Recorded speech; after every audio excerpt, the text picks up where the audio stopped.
Hi friends, welcome to ITI gold technical channel में आपका स्वागत है। Daily current affairs, vacancies information and ITI से रिलेटेड वीडियो पाने के लिए हमारे चैनल को सब्सक्राइब कीजिए। सब्सक्राइब करने के बाद बेल आइकन को ऑन कीजिए ताकि मैं जो भी नया वीडियो बनाऊं सबसे पहले आपके पास पहुंचे और आप उसे देखें। यदि आपको सेशन अच्छा लगता है या सेशन से कुछ जानकारी मिलती है तो इसे लाइक कीजिए और दोस्तों में शेयर कीजिए। शेयर जरूर कीजिएगा क्योंकि यह कॉम्पिटिशन की तैयारी करने वाले बच्चों के लिए बहुत ही इंपॉर्टेंट सेशन है। चलिए सेशन की ओर चलते हैं। यदि आप हमारे चैनल आईटीआई गोल्ड टेक्निकल पर पहली बार आए हो तो इसे सब्सक्राइब कीजिए और अपने दोस्तों से भी ज़रूर करवाइएगा। चलिए आज हम पढ़ेंगे 21 जनवरी 2021 से जितने भी इंपॉर्टेंट करंट अफेयर क्वेश्चन बनेंगे वह इस वीडियो में पढ़ेंगे और इस वीडियो की पीडीएफ फाइल की लिंक मैं इसी वीडियो के डिस्क्रिप्शन में दे दूँगा। आप वहाँ से जाकर उसे डाउनलोड कर लीजिए ताकि एग्ज़ाम के टाइम पर आप आसानी से रिविज़न कर सकते हैं। चलिए तो आज का हमारा पहला क्वेश्चन है, हाल ही में सुभाष चंद्र बोस के जन्म दिवस को पराक्रम दिवस के रूप में मनाने की घोषणा की है। तो इनका जन्म दिवस कब मनाया जाता है? तो यह 23 जनवरी को मनाया जाता है, सुभाष चंद्र बोस जी के जन्म दिवस को। और यह क्या पराक्रम दिवस के रूप में मनाने की घोषणा की है? किसने की है? तो यह की है केंद्र सरकार ने। नेताजी सुभाष चंद्र बोस का जन्म हुआ था 23 जनवरी 1897 को, यानी कि 1897 में इनका जन्म हुआ था। कहाँ पर? उड़ीसा के कटक में। और वह सबसे प्रमुख भारतीय स्वतंत्रता सेनानियों में से एक थे और उनकी सेना को भारतीय राष्ट्रीय सेना या आज़ाद हिंद फौज के नाम से जाना जाता था। और उन्होंने द्वितीय विश्व युद्ध के दौरान पश्चिमी शक्तियों के खिलाफ विदेश में एक भारतीय राष्ट्रीय बल का नेतृत्व भी किया था। तो इस क्वेश्चन का राइट आंसर हो जाएगा ऑप्शन नंबर बी, इसका राइट आंसर है। चलिए नेक्स्ट क्वेश्चन की चलते हैं। नेक्स्ट क्वेश्चन है, हाल ही में आरबीएल बैंक के प्रमुख के रूप में किसे नियुक्त किया है? तो यह नियुक्त किया है विश्ववीर आहूजा। विश्ववीर आहूजा जी को आरबीएल बैंक के प्रमुख एमडी एंड सीईओ के रूप में नियुक्त किया। तो अब बात कर लेते हैं आरबीएल बैंक। आरबीएल बैंक की स्थापना की गई थी सन 1943 में, यानी कि 1943 में इसकी स्थापना की गई थी। और इसका हेड क्वार्टर है महाराष्ट्र के मुंबई में। कहाँ पर है? महाराष्ट्र के मुंबई में। और इसके एमडी एंड सीईओ तो यही बन गए हैं विश्ववीर आहूजा। कौन? विश्ववीर आहूजा। तो अब देख लेते हैं, यही है विश्ववीर आहूजा जी जिनको अभी आरबीएल बैंक के एमडी एंड सीईओ के रूप में नियुक्त किया है। तो इस क्वेश्चन का राइट आंसर हो जाएगा ऑप्शन नंबर बी, इसका राइट आंसर है। चलिए नेक्स्ट क्वेश्चन की ओर चलते हैं। नेक्स्ट क्वेश्चन है, हाल ही में पौष प्रबान मेला कहाँ लगा है? तो इस क्वेश्चन का राइट आंसर है option number B, Tripura. Tripura में पौष प्रबान मेला लगा है अभी। तो अब देख लेते हैं त्रिपुरा के बारे में। तो त्रिपुरा राज्य का गठन किया गया था 21 जनवरी 1972 को। तो आज ही के दिन 21 जनवरी के दिन ही त्रिपुरा राज्य का गठन किया गया था। और त्रिपुरा के राज्यपाल है रमेश बैस। कौन है? रमेश बैस। और मुख्यमंत्री है विप्लव कुमार देव। कौन है? विप्लव कुमार देव, जो बीजेपी पार्टी से। और यहाँ पर विधानमंडल है एक सैद्धांतिक विधानसभा है जिसमें 60 सीटें। कितनी? 60 सीटें हैं। और त्रिपुरा एक ऐसा राज्य है जो बांग्लादेश से तीन ओर से घिरा हुआ है। किससे? बांग्लादेश से। बांग्लादेश की राजधानी क्या है? ढाका। तो इस क्वेश्चन का राइट आंसर है, इस क्वेश्चन का right answer option number B, Tripura. चलिए नेक्स्ट क्वेश्चन है, हाल ही में गुच्छी मशरूम को जीआई टैग मिला, वह कहाँ पाया जाता है? तो वह जम्मू कश्मीर में पाया जाता है। यही है गुच्छी मशरूम जो सिर्फ जम्मू कश्मीर में पाया जाता है। और जीआई का फुल फॉर्म होता है ग्राफिकल इंडेक्स या भौगोलिक संकेतक। क्या होता है? भौगोलिक संकेत। यह उस चीज़ को दिया जाता है जो किसी पर्टिकुलर एक ही एरिया में पाई जाती है, उस चीज़ को जीआई टैग दिया जाता है ताकि वह पूरी दुनिया भर में उसका प्रचार प्रसार हो सके और वह अपनी जगह के लिए फेमस हो सके, इसीलिए दिया जाता है जीआई टैग। और भारत में जितनी भी चीज़ों को जीआई टैग दिया गया है इनका संग्रहालय बनाकर रखा है। कहाँ पर? गोवा में। तो आप गोवा जाकर सभी चीज़ों को देख सकते हो। तो इस क्वेश्चन का राइट आंसर हो जाएगा। और सबसे पहले जीआई टैग दिया गया था दार्जिलिंग की चाय जो पश्चिम बंगाल में पाई जाती है। तो अब बात कर लेते हैं जम्मू कश्मीर की। तो जम्मू कश्मीर एक केंद्र शासित प्रदेश है जिसकी राजधानी है श्रीनगर और जम्मू। और यहाँ पर उपराज्यपाल है मनोज सिन्हा। कौन है? मनोज सिन्हा। 5 अगस्त 2019 को यह घोषणा की गई थी 370 अनुच्छेद हटाकर कि जम्मू कश्मीर को 2 केंद्र शासित प्रदेश के रूप में बदला जाएगा। और 31 अक्टूबर 2019 को यह 2 केंद्र शासित प्रदेश के रूप में नियुक्त कर दिए गए, एक तो जम्मू कश्मीर और दूसरा लद्दाख। तो लद्दाख की राजधानी है लेह और जम्मू कश्मीर की राजधानी है जम्मू और श्रीनगर। तो इस क्वेश्चन का राइट आंसर है ऑप्शन नंबर बी। चलिए नेक्स्ट क्वेश्चन की ओर चलते हैं। यदि आप हमारे चैनल पर पहली बार आए हो तो इसे सब्सक्राइब कीजिए और अपने दोस्तों से भी जरूर करवाइएगा। हाल ही में कौन सी महिला गणतंत्र दिवस की परेड में पहली बार वायुसेना में शामिल होगी? तो यह भावना कांत जी पहली बार शामिल होगी और यह इतिहास बनेगा।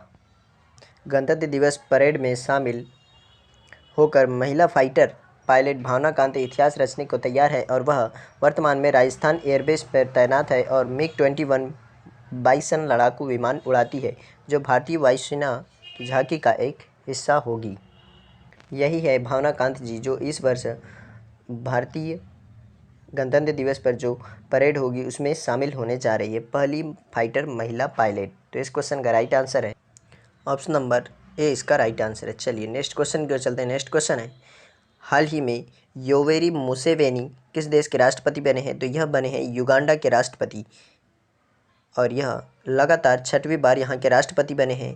और यह कब से है यहाँ पर राष्ट्रपति? तो यह है 1979 यानी कि 1979 से ये यहाँ पर राष्ट्रपति हैं।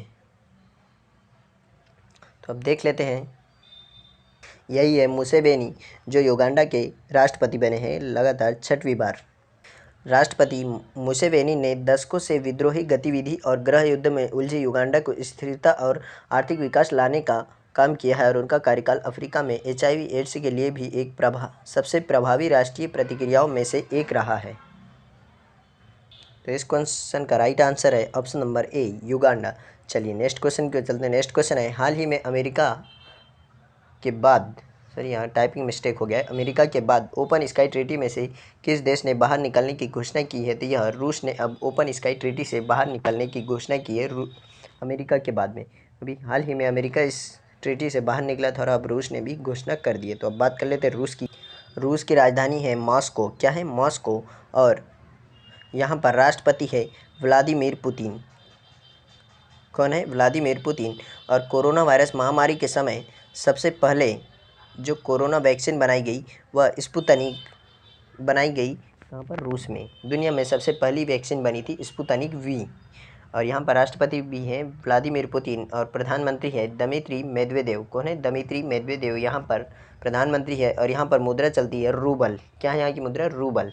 अमेरिका के बाद अब रूस भी खुद को मुक्त आकाश संधि, इसे हिंदी में कहा जाता है मुक्त आकाश संधि, ओपन स्काई ट्रीटी से अलग कर चुका है और रूस ने अमेरिका का हवाला देते हुए यह फैसला लिया OST यानी कि ओपन स्काई ट्रीटी के तहत संधि में शामिल देश अपने आसमान पर एक दूसरे देशों के हथियार रहित विमानों को उड़ने की अनुमति दे रहे हैं।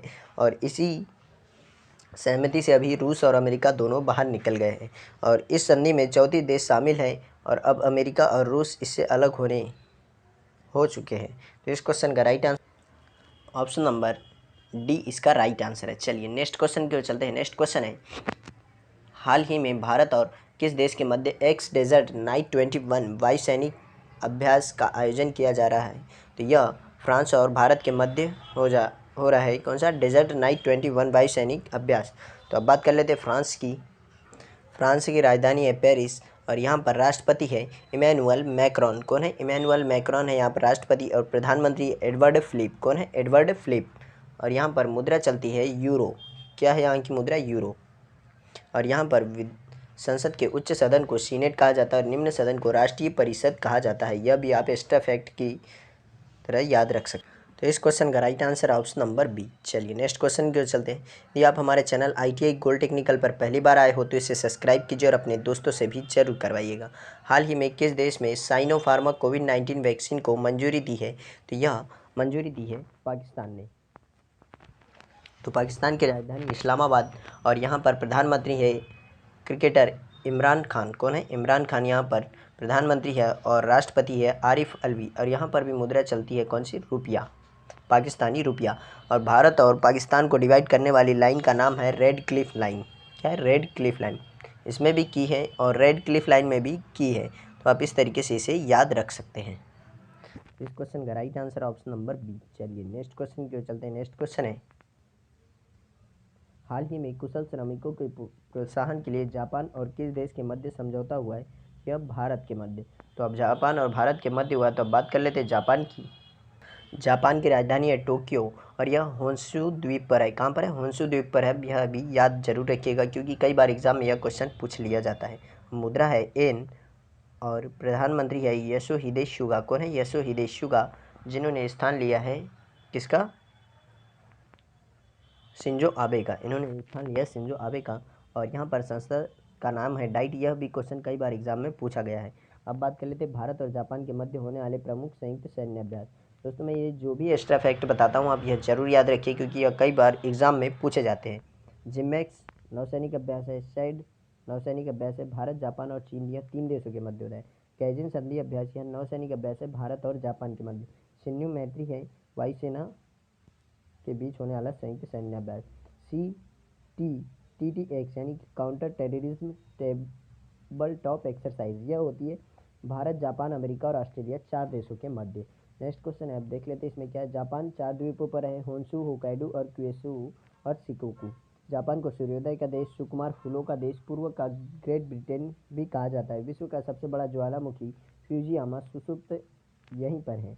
जापान का मानचेस्टर ओसाका को कहा जाता है। जापान का पिट्सबर्ग यावाटा और जापान का डेट्रॉइट या ब्रेडफोर्ड कहा जाता है नगोया को। जापान में लगातार 90 बार अपने रक्षा बजट में वृद्धि की है। यह क्वेश्चन भी 100% आपसे किसी न किसी एग्जाम में पूछा जाएगा, इसलिए इसे भी याद रखिए कि किस देश ने अपनी रक्षा बजट में 90 बार लगातार 90 बार बदलाव किया या वृद्धि की है। यह पिछले वर्ष के मुकाबले जापान ने अपने रक्षा बजट में 1.1% की वृद्धि की है और यह 21 दिसंबर 2020 को लास्ट बदलाव किया है। जापान की अर्थव्यवस्था दुनिया की तीसरे नंबर की अर्थव्यवस्था है। तो इस क्वेश्चन का राइट आंसर है ऑप्शन नंबर बी, इसका राइट आंसर है भारत। चलिए आज का सेशन यही समाप्त होता है।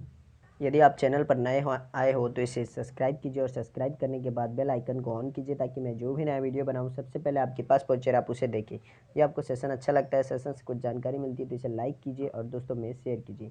थैंक यू दोस्तों, वॉचिंग फॉर माई वीडियो। मिलते हैं नेक्स्ट सेशन में।